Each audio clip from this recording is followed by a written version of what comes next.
Assalamualaikum warahmatullahi wabarakatuh. Selamat datang kembali di channel Keramat Horor. Kali ini saya akan membagikan sebuah kisah. Kisah ini dikirim oleh salah seorang subscriber kami. Jadi dia menceritakan kalau dulu kampung halamannya ini pernah diteror oleh arwah gentayangan. Dan terornya ini benar-benar mengganggu. Bagaimana kisahnya? Simak terus videonya sampai selesai. Dan sebelum mulai ke ceritanya, alangkah baiknya kalau kalian santaikan dulu saja diri kalian. Siapkan kopi, siapkan cemilan, supaya saat mendengarkan cerita kalian lebih santai. Kalau sudah, kita mulai saja ke ceritanya.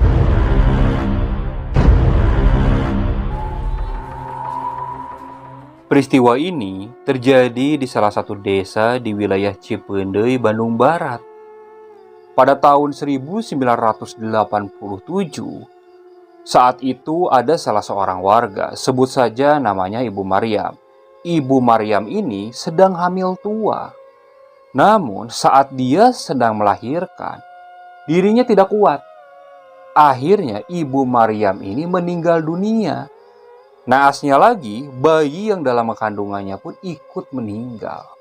Pagi harinya, para warga yang mendengar kabar tersebut bergegas untuk membantu prosesi pemakaman Ibu Maryam. Setelah selesai prosesi pemakaman, para warga langsung membubarkan diri. Dan malam harinya, mereka kembali berkumpul di rumah Ibu Maryam untuk melakukan acara tahlilan selama 7 hari. Di hari pertama setelah selesai tahlilan, para warga langsung kembali ke rumah masing-masing. Ada yang langsung melaksanakan ronda malam, ada yang nongkrong di depan rumahnya. Para warga di sana menganggap ketika ada orang yang meninggal, itu hal yang wajar karena semua orang pasti akan mengalaminya. Mereka tidak pernah takut dan tidak pernah ada kepercayaan kalau orang yang meninggal itu pasti akan gentayangan. Namun siapa sangka, suasana di desa tersebut mendadak berubah ketika menginjak hari ke-8 setelah meninggalnya Ibu Maryam. Saat itu ada salah seorang warga, sebut saja namanya Mang Gugun. Mang Gugun ini berprofesi sebagai tukang ojek. Hari itu orderannya lagi benar-benar sepi. Mang Gugun sampai larut malam nunggu di pangkalan ojek. Namun naasnya tak ada penumpang yang datang. Dan pada pukul 11 malam, Mang Gugun ini memutuskan untuk pulang saja. Wilayah di desa tersebut masih banyak area perkebunannya dan berdekatan dengan area pesawahan. Jalan menuju rumah Mang Gugun ini harus melewati sekitaran rumah almarhum Ibu Maryam.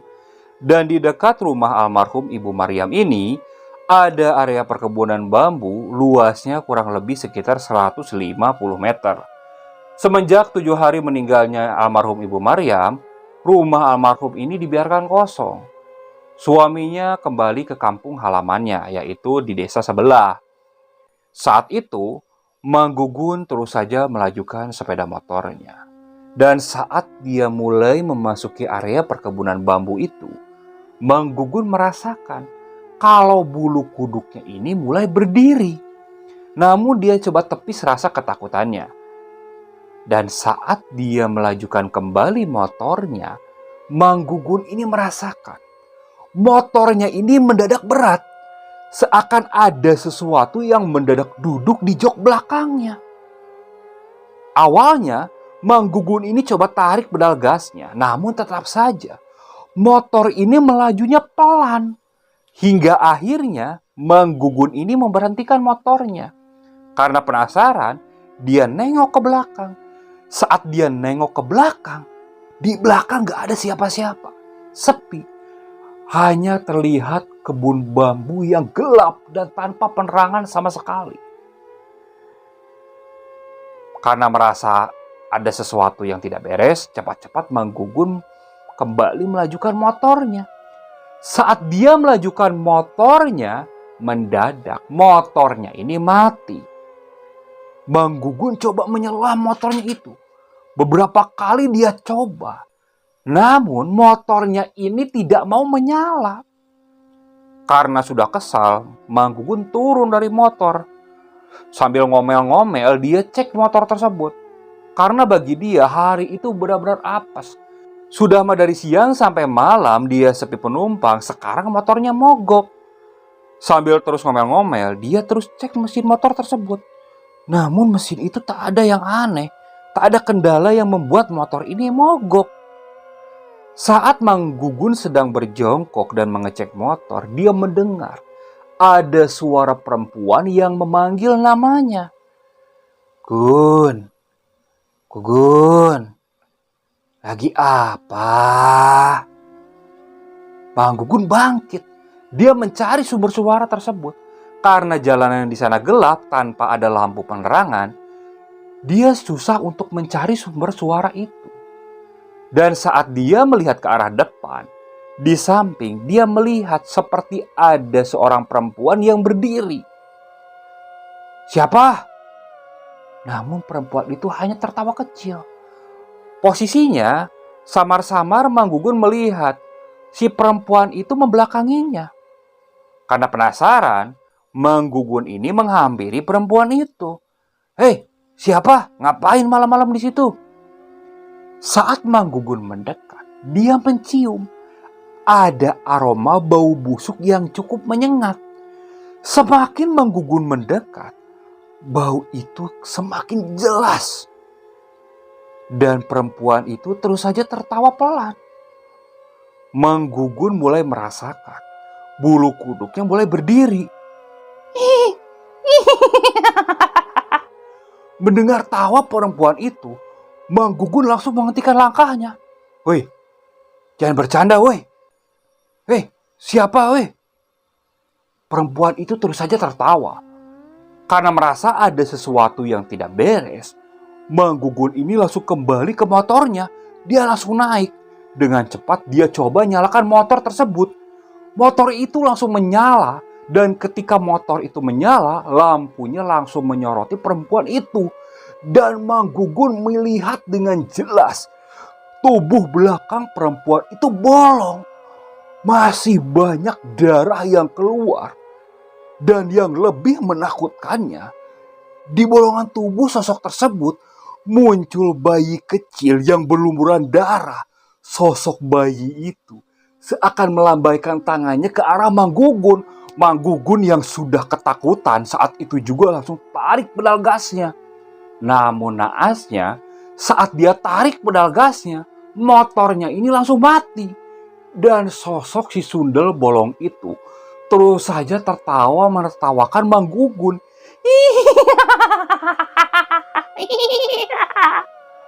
Mang Gugun yang sudah sangat ketakutan, dia langsung lompat dari motor. Tolong, curi, tolong. Mang Gugun berlari. Dia coba meminta pertolongan. Hingga akhirnya dia berhasil melewati area perkebunan bambu tersebut. Setelah melewati area perkebunan bambu itu, dia terus saja berlari. Tak jauh dari area perkebunan bambu itu, ada sebuah pos ronda dan di sana banyak orang yang sedang melaksanakan ronda malam. Mang Gugun terus saja pacu langkahnya. Saat para ronda malam yang mendengar teriakan dari Mang Gugun, langsung menoleh. Namun mereka tidak menghampiri. Mang Gugun terus saja berlari hingga akhirnya dia sampai di pos ronda. Woi, kunaon Mang? Itu naon Mang? Itu ada setan. Setan apaan? Bohong kali. Aduh. Bener. Astagfirullah. Gak bohong. Udah Mang. Duduk dulu Mang. Aduh. Setan di mana Mang? Setan di mana? Itu. Di kebun bambu. Di dekat rumah almarhum Ibu Maryam. Masa iya di situ ada setan? Belum lama tadi saya habis patroli ke sana keliling. Gak ada apa-apa tuh Beneran saya nggak bohong. Terus motornya di mana Mang? Itu saya tinggalin di sana. Ya udah Mang, nanti pulangnya kita anterin. Sekarang Mang Gugun tenang aja dulu di sini ya. Iya. Setelah itu mereka terus saja berbincang-bincang hingga tak terasa waktu sudah menunjukkan pukul 12 lewat. Dan saat itu keenam warga yang sedang melaksanakan ronda malam berniat untuk mengantarkan pulang Mang Gugun. Baru saja mereka meninggalkan pos ronda, mereka mendengar daun pohon rambutan yang berada di samping pos ronda itu bergoyang hebat. Padahal saat itu tidak ada angin. Mereka langsung menoleh ke sana. Salah satu warga langsung menyoroti lampu senternya ke arah pohon rambutan tersebut. Namun mereka tidak melihat ada sesuatu yang menggerakkan pohon rambutan itu. Hingga ada dua orang warga yang mendekat ke arah pohon rambutan itu. Mang Gugun mulai ketakutan. Dia mengajak warga yang di situ untuk segera meninggalkan tempat tersebut. Karena dia yakin sosok sundel bolong itu pasti ada lagi di sini. Namun warga di sana masih tidak menghiraukan Mang Gugun. Dua orang mengecek ke arah pohon rambutan. Sisanya berdekatan dengan Mang Gugun. Saat mereka melihat ke arah pohon rambutan, masih tidak ada sesuatu yang aneh. Namun bau amis ini terus saja menyengat. Dan saat kedua warga ini kembali ke arah Mang Gugun, di situ Mang Gugun dan beberapa warga melihat kalau di belakang kedua warga yang mendekat ke arah mereka muncul sesosok perempuan yang wajahnya menyerupai almarhum Ibu Maryam. Namun di dekat matanya tampak menghitam dan wajahnya benar-benar pucat. Mang Gugun langsung berteriak, "Itu di belakang ada setan. Oh, ayo, buru." Para warga yang lain langsung berlarian. Tersisa dua warga itu yang menoleh ke belakang. Dan saat mereka menoleh ke belakang, tampak sosok yang menyerupai Ibu Maryam itu sudah berdiri menatap mereka. Dan bau amis tercium menyengat dari tubuh sosok tersebut.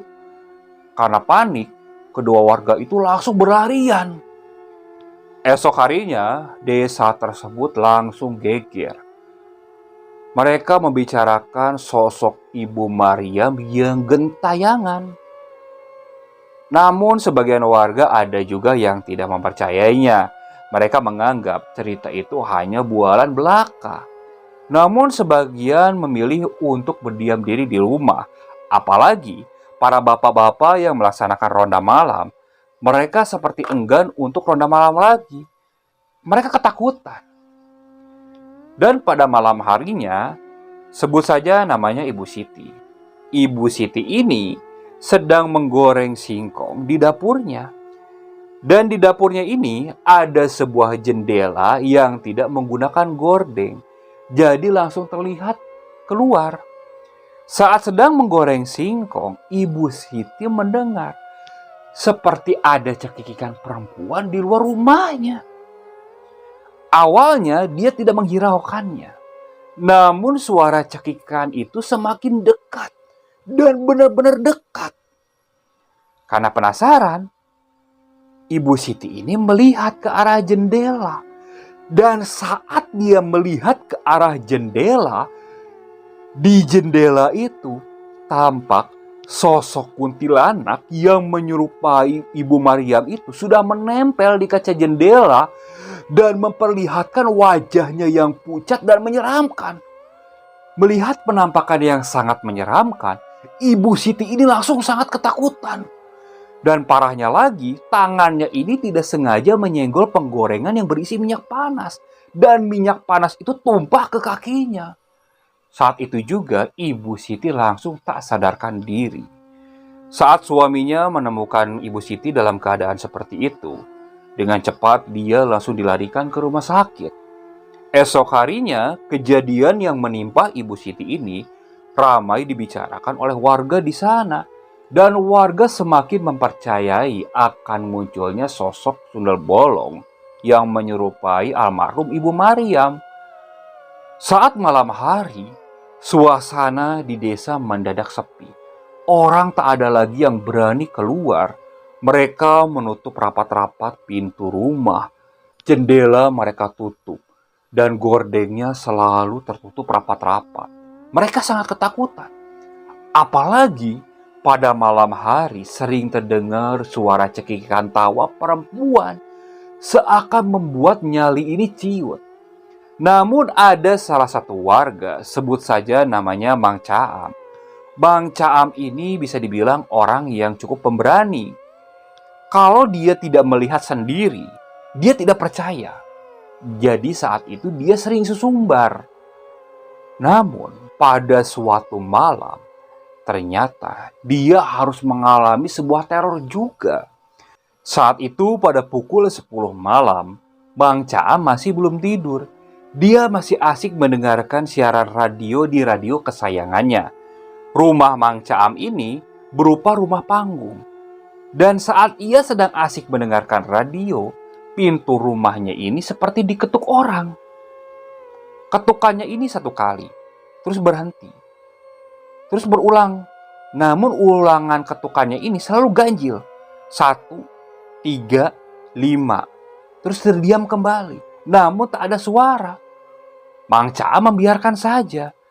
Kalau orang pasti akan bersuara. Ini tidak, hanya ketukan sama sekali. Jadi Mang Caam biarkan saja. Namun lama-kelamaan ketukan itu semakin keras. Jadi Mang Caam ini agak jengkel. Dia bangkit. Dengan cepat dia buka pintu. Saat dia buka pintu, di luar tak ada siapa-siapa. Dia melihat sekeliling.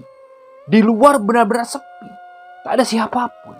Dengan cepat dia tutup kembali pintu tersebut. Saat dia hendak duduk di kursi, Mang Caam ini mendengar seperti ada orang yang berjalan di atas rumahnya. Suaranya sangat jelas. Karena sudah merasa geram, Mang Caam ini langsung keluar ke rumah. Dia berlari dan langsung menatap ke atap rumahnya. Saat dia melihat ke atap rumah, tampak ada sesosok perempuan menggunakan baju putih.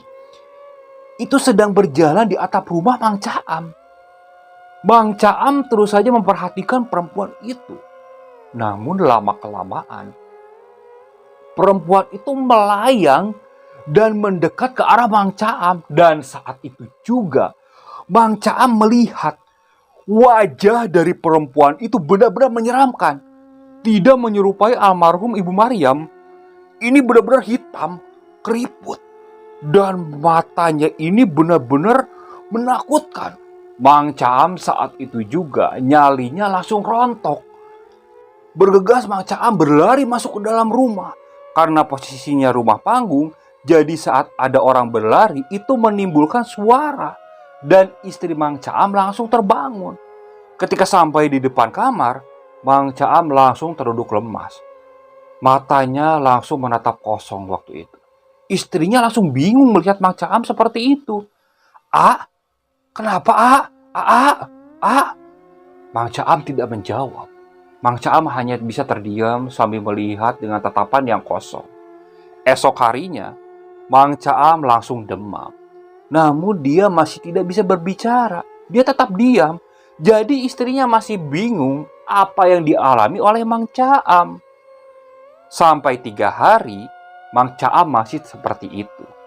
Hingga akhirnya istrinya menemui sesepuh desa. Sebut saja namanya Bah Tamim. Bah Tamim waktu itu datang ke rumah Mang Caam. Setelah itu dia langsung mengobati Mang Caam. Katanya Mang Caam ini diserang secara mental dan batinnya. Setelah diobati oleh Bah Tamim, Mang Caam ini langsung bisa berbicara. Dia lalu menceritakan apa yang dia alami.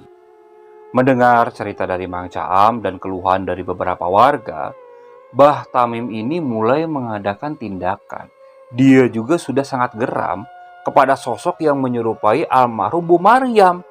Apalagi kemarin suaminya pernah datang. Dia meminta tolong kepada Bah Tamim ini supaya sosok yang menyerupai almarhum Bu Maryam ini dihilangkan saja. Karena dia tidak terima kalau sosok istrinya ini menteror warga. Dia yakin sosok ini bukan arwah dari istrinya, melainkan jin yang menyerupai almarhum istrinya. Malam harinya, Bah Tamim mulai berjalan ke tempat di mana orang biasanya diteror oleh sosok almarhum Bu Maryam. Hingga akhirnya dia sampai di dekat rumah almarhum Ibu Maryam. Di situ Bah Tamim mulai memejamkan mata. Dia mulai membaca beberapa doa. Dan tak berapa lama, angin berhembus cukup kencang. Pohon bambu yang berdekatan mulai berbunyi dan menimbulkan suara yang cukup menyeramkan. Dan tak berapa lama, terdengar suara cekikikan tawa perempuan. Suara tawa perempuan itu seakan di atas Bah Tamim dan mengelilinginya. Bah Tamim terus saja memejamkan mata. Dan saat dia membuka mata, sosok yang menyerupai Ibu Maryam ini muncul di depan Bah Tamim. Dia coba menakut-nakuti Bah Tamim dan memperlihatkan bagian tubuh belakangnya yang bolong. Dan di bagian bolongnya ini muncul sesosok bayi yang berlumuran darah, seperti apa yang dialami oleh Mang Gugun.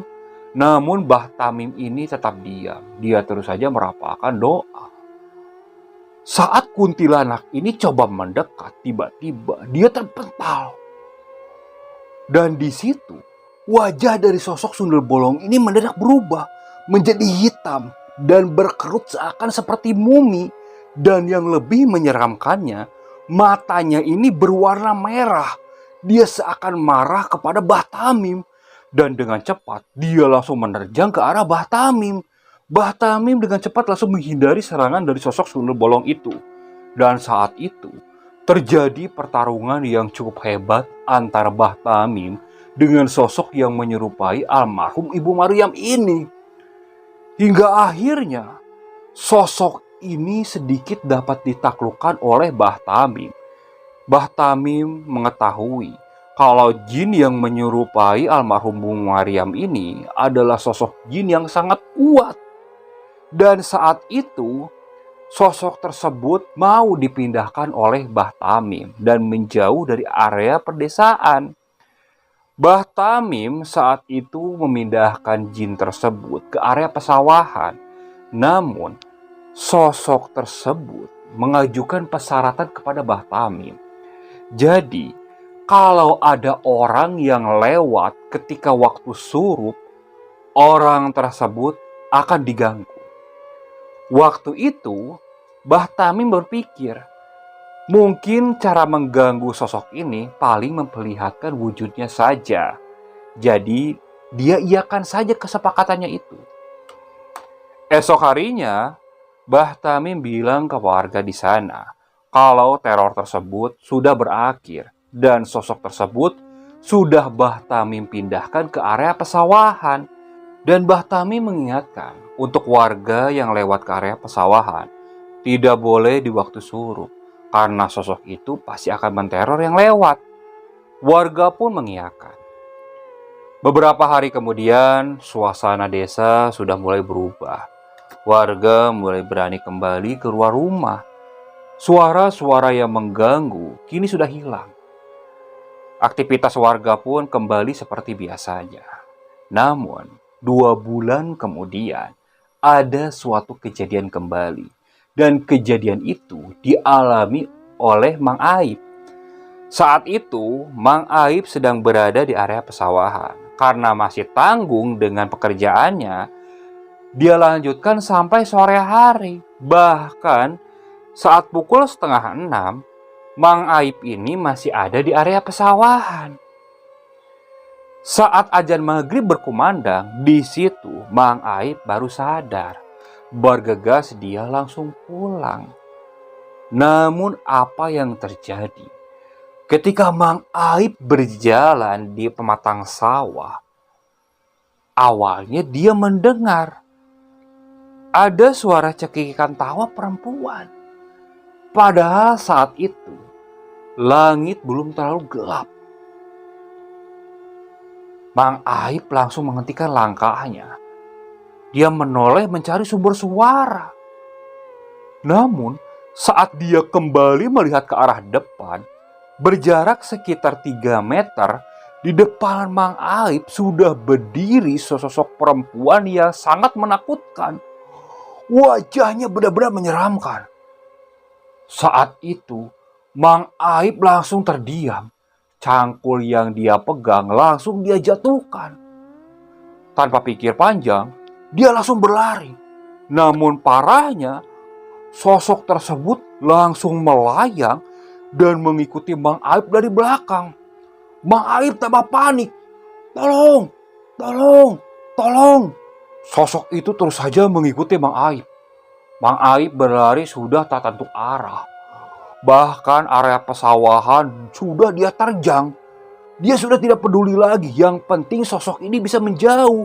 Tapi saat dia menoleh, sosok itu terus saja mengikuti Mang Aip dari belakang sambil ketawa cekikikan. Karena sudah panik, tanpa sadar Mang Aip ini terjatuh. Parahnya lagi, kakinya terkena batu hingga terkilir. Namun sosok tersebut bukannya menghilang, malah melayang di atas Mang Aip. Mang Aip yang sudah pasrah dengan keadaan seperti itu, dia langsung tak sadarkan diri. Setelah azan Isya, keluarga Mang Aip yang khawatir karena Mang Aip tidak kunjung pulang, meminta tolong kepada warga yang lain supaya dibantu mencari Mang Aip. Bergegas, para warga yang dimintai tolong oleh istrinya Mang Aip mencari keberadaan Mang Aip. Dan saat itu, Mang Aip diketemukan dalam keadaan tidak sadarkan diri. Saat itu Mang Aip langsung digotong dan dibawa ke pedesaan. Setelah sudah sadar, Mang Aip menceritakan apa yang dia lihat. Dan kabar itu sampai kepada Bah Tamim. Bah Tamim geram karena dia tidak menyangka kalau sosok tersebut kembali menteror dan hampir mencelakai warganya. Dengan cepat, Bah Tamim langsung pergi ke area pesawahan. Saat itu juga, dia mulai menantang kembali sosok tersebut. Kali ini, sosok tersebut bisa dikalahkan oleh Bah Tamim, namun tidak bisa dimusnahkan. Jadi, Bah Tamim waktu itu memutuskan untuk mengurung sosok ini di sebuah jati yang tua. Namun pohon jati ini cukup jauh dari pemukiman warga dan jarang ada orang lewat ke sana. Dan setelah sosok tersebut dikurung di pohon itu, orang yang lewat ke area pesawahan di waktu suruh pun tidak pernah diganggu kembali. Oke, sekian untuk cerita kali ini. Saya mohon maaf apabila masih banyak kekurangan dalam pembawaan ceritanya. Kritik dan sarannya silakan kalian bisa cantumkan di kolom komentar. Saya ucapkan terima kasih kepada Kang Rudi yang sudah membagikan kisahnya dan kepada para penonton yang selalu mengikuti cerita dari channel Keramat Horor ini. Semoga kalian selalu diberikan kesehatan, dilancarkan rezekinya, dan dijauhkan dari musibah. Terus ikuti cerita yang dibawakan oleh channel Keramat Horor ini. Assalamualaikum warahmatullahi wabarakatuh.